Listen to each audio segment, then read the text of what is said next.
All right, hello everyone. My name is Cameron. And my name is Kevion, and we're from California State University Northridge, and we're here to talk to you about the California African American Museum and how it contributes to the Black community. Now, before we want to start, we just want to show you just a few public programs that they have here. They have programs such as Black Girls Matter, which has to do with Tasha Harlan's, as well as they have In Conversation, which is basically dealing with the arts within that museum as well.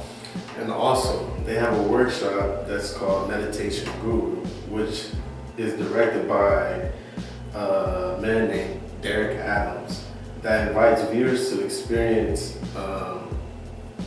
self-reflection and meditation.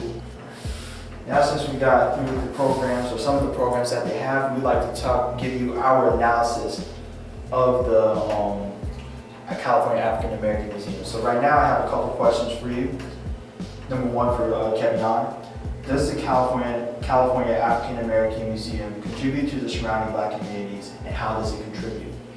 I would say yes, the California African American Museum does contribute to the Black community by providing the private information that has been lost to our Black community.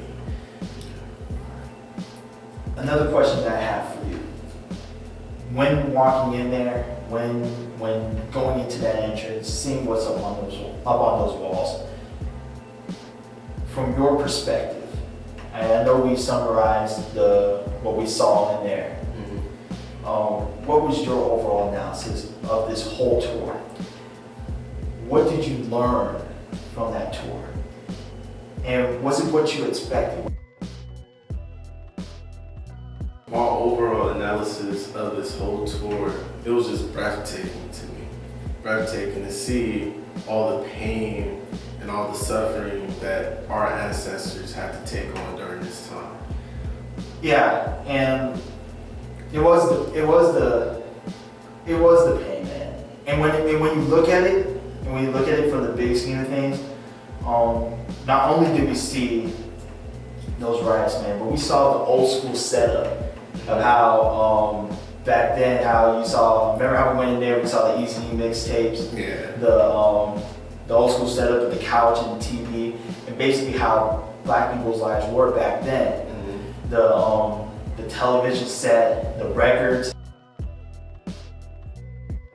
So to add on to Cameron, one thing about the exhibition that we did go into about with the 1970 setup, it was like how it had officers surrounding the whole thing. Like at every corner, officers were surrounding it by this one living room. Like the living room was in the middle, then it had officers surrounding the whole thing.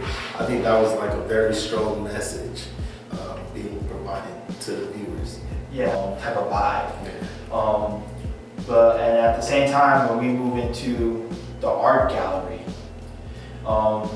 we ended up running into this director, and her name was Miss Brown. Yes, she's the programmer who runs the art California African American Museum.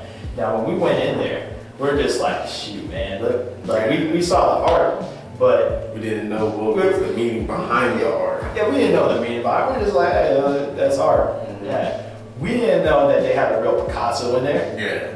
But at the same time, we even know that she taught us, and the biggest thing that I learned from her was that she taught us that Cubism style that Picasso has. She taught us that Picasso got that from Black people. And I did not know that. No. Well, one thing that Miss Brown, what she taught me is how this one African painter, he will paint his focus point was the middle of the painting, basically.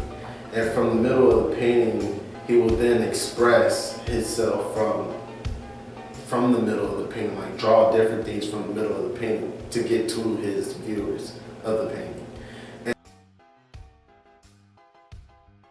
And another one I can relate to society today was one about a woman sitting down and she's you can see she's balancing something on her head, and it's a home and family members, or then it's just people, but you can assume it's a family, and of how women today in our society are left to fend for their family and to do the most, just like in that drawing, that woman is by herself holding her entire family on her head. Once again, and our final question for today, to conclude our session, our great session, are there any final words that we'd like to say to both Director Tyree and Director Brown? I would like to say thank you so much for providing us with the evidence and the history that they have to provide to us to expand with our youth, our classmates, and our professors as well, and for the gain of knowledge that they have provided us too. Director Tyree and Director Brown, they really did put, and I know it seems like sometimes when you go in there, people, they just look and they move on. But some of us, like me and Kevion here, we really had an impact when you guys were respectful to us, when you came in not judging us. You came in honest. You taught us history that we didn't even know about. Especially about the paintings, how Miss Brown, like how she said, like we could go in there and then we just look around, but while we're looking, we don't know what the paintings mean unless somebody is telling us. And once she provided us with the information, it was like, okay, it's clear now. Like we know what's going on. Yeah. Overall, I think this really does conclude our session. We appreciate for those who are watching right now, and we thank you for your time and efforts.